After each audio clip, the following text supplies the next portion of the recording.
नमस्कार, स्वागत है आपका। आप देख रहे हैं प्राइम टीवी और मैं कीर्ति। वक्त हो चला है पहाड़ समाचार का। सूबे के मुख्यमंत्री त्रिवेंद्र सिंह रावत बतौर मुख्य अतिथि नयार घाटी एडवेंचर फेस्टिवल का उद्घाटन करने पहुंचे, जिसमें पूरे देश के 13 राज्यों के प्रतिभागियों ने आयोजन में शिरकत की।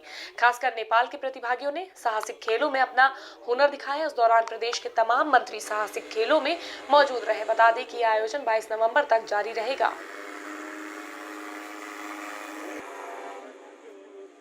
वैली है सतपुली और सतपुली के चारों तरफ, जो हमारी 13 डिस्ट्रिक्ट 13 न्यू डेस्टिनेशन उसमें सम्मिलित है।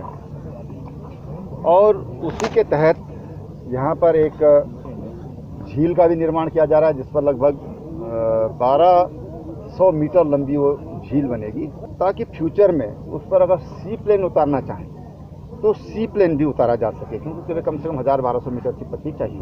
दूसरा, जो ये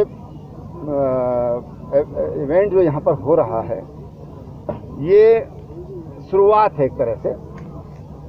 यहाँ पर तमाम जो साहसिक खेल हैं उसके लिए बहुत ही अनुकूल पाया गया है। जो जानकार हैं साहसिक खेलों के, उन्होंने इसको अनुकूल पाया है।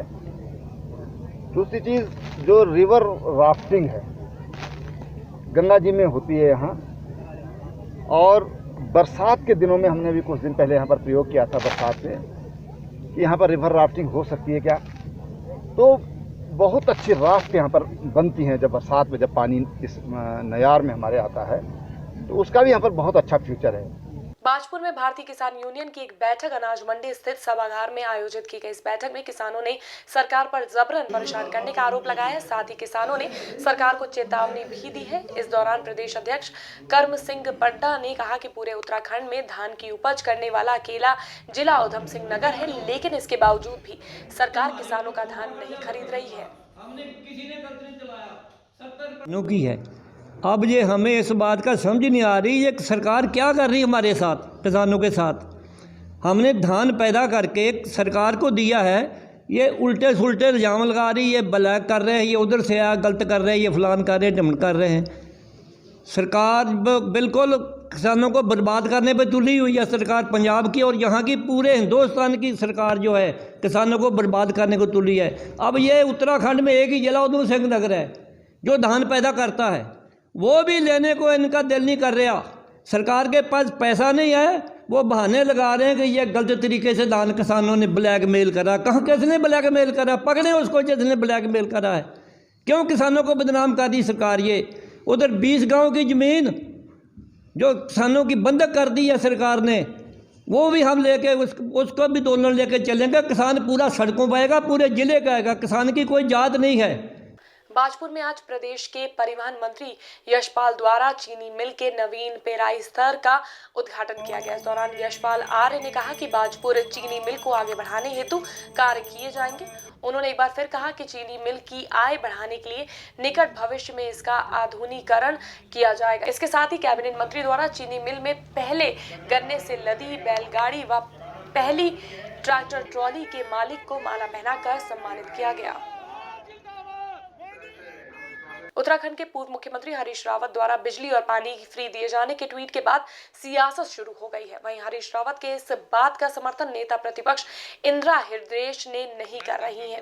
नेता प्रतिपक्ष इंदिरा का कहना है कि ये हरीश रावत की राय हो सकती है, पार्टी की राय नहीं है। वहीं इस मामले में भाजपा प्रदेश अध्यक्ष बंशीधर भगत का कहना है कि जिस राज्य में बिजली और पानी जैसे पैसे लेने के बावजूद भी सरकार चलाना मुश्किल हो रहा है, वहां फ्री करके क्या हालात होंगे ये समझा जा सकता है।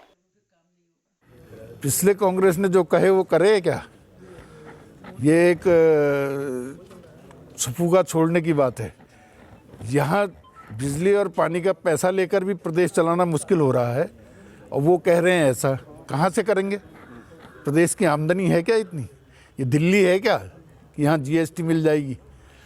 तो यहाँ तो बहुत मुश्किल से सरकार चलाने का काम है, आर्थिक संसाधन बहुत कम है। लेकिन उसके बाद भी वो कह रहे हैं, तो वो कहें, हमें क्या दिक्कत है? उत्तराखंड में श्री बद्रीनाथ धाम के कपाट बंद कर दिए गए हैं। इसी के साथ उत्तराखंड की चारधाम यात्रा का सफल समापन भी हो गया। वहीं आज उद्धव जी और कुबेर जी की उत्सव मूर्ति योग ध्यान बद्री मंदिर पांडुकेश्वर के लिए प्रस्थान करेगी। अब अगले वर्ष बद्रीनाथ धाम के कपाट खुलने के साथ ही माता मूर्ति मंदिर के कपाट भी श्रद्धालुओं के लिए खोल दिए जाएंगे।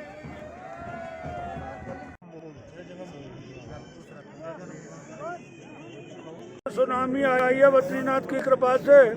मैं मथुरा गोकुल वृंदावन का रहने वाला, भगवान की कृपा से अब की बार भी कोरोना को हरा के और बद्रीनाथ की कृपा से मैं दर्शन करके गोकुल वृंदावन जाता हूँ। बोल बद्री विशाल भगवान।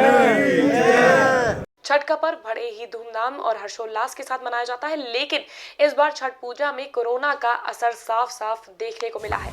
प्रशासन ने इस बार लोगों की सुरक्षा का ध्यान रखते हुए सार्वजनिक स्थान और गंगा किनारे मनाए जाने वाले छठ पूजा पर पूरी तरह से प्रतिबंध लगा दिया है। एसडीएम वरुण चौधरी ने बताया कि प्रशासन को ये निर्देश दिए गए हैं कि कोई भी ऐसे स्थानों पर पूजा ना करने आए और ऐसा करने वाले लोगों को रोकने के लिए प्रशासन के ऊपर पूरी की पूरी जिम्मेदारी होगी।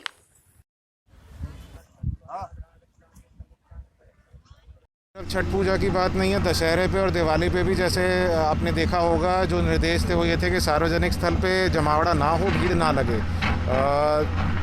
छठ पूजा के लिए भी जो आदेश हैं वो यही है कि सार्वजनिक स्थल पे कोई पूजा का कार्यक्रम नहीं करेंगे, सब लोग अपने अपने घरों से पूजा का कार्यक्रम करें। और उसके चलते हुए ही हम यहाँ ड्राइव कर रहे हैं, पुलिस और प्रशासन द्वारा ड्राइव करी जा रही है। घाट पे कुछ लोगों ने चबूतरे बनाए थे पूजा करने के लिए, सबको हमने 2 दिन से इन्फॉर्म कर रखा है, बट उसके बावजूद कुछ लोगों ने चबूतरे बनाए तो वो चबूतरे हम फ्लैट करवा रहे हैं। उत्तराखंड के ऋषिकेश में पुलिस की अभद्रता का एक वीडियो सोशल मीडिया पर तेजी से वायरल हो रहा है। इस वीडियो में 2 सिपाही एक व्यक्ति के मास्क न पहनने पर उसके साथ गाली गलौज और मारपीट करते हुए नजर आ रहे हैं। इस वीडियो के वायरल होने के बाद दोनों सिपाहियों को सस्पेंड कर दिया गया है। आपको बता, जब बीमार क्यों बैठा दुकान में तूने? सर 100 कस्टमर दुकान सर सुबह से गैस नहीं है, गैस लेने गया था, दुकान बढ़ा जब नहीं बता। तो कैमरे वाला बड़ा वीडियो ये लड़का मुझे कितना पैसे ले रहे हैं आप सर? ऐसा नहीं मेरे पर एसएसपी उधम सिंह द्वारा नशे के खिलाफ चलाए जा रहे अभियान के तहत सितारगंज पुलिस ने चेकिंग के दौरान पीलीभीत रोड से 2 चरस तस्करों को गिरफ्तार किया है। पुलिस ने 2 किलो चरस के साथ 2 व्यक्तियों को मोटरसाइकिल के साथ गिरफ्तार किया है। इसके साथ ही दोनों आरोपियों के खिलाफ पुलिस ने एनडीपीएस एक्ट के तहत मुकदमा दर्ज कर जेल भेज दिया है। हमारे थाना सितारगंज के एसएसआई श्री सुधाकर जोशी जी और दरोगा जी संजीत कुमार जी, जैसे कि वरिष्ठ पुलिस अधीक्षक महोदय के आदेशानुसार संदिग्धों की चेकिंग का अभियान शुरू है, उसके तहत चेकिंग कर रहे थे तो अचानक 2 व्यक्ति मोटरसाइकिल पे आए, उन्हें रोक के उनकी तलाशी ली गई, पूछताछ की गई तो उनके वर्डिंग में कुछ बदलाव लगा बार बार, तो शक हुआ, तलाशी ली गई तो उनके पास कब्जे से लगभग 2.25 किलो चरस बरामद हुई है और एक का नाम तारिक है और एक का नाम तस्लीम है। सितारगंज में खनन को लेकर 2 दिन से चल रही हड़ताल खत्म हो गई है। वहीं विधायक डॉक्टर प्रेम सिंह राणा और खटीमा उप जिला अधिकारी निर्मला बिष्ट ने वाहन चालक और निजी पट्टा धारकों से वार्ता की। डॉक्टर प्रेम सिंह राणा ने कहा कि अब हमारे व्यापारी आजाद हैं और अब हमारे ट्रांसपोर्टर अपना उप खनिज कहीं भी बेच सकते हैं। दूसरा एक खनन से संबंधित एक बैठक थी जिसको तो बहुत बड़ी पीड़ा थी। उस विषय पे पट्टा धारक जो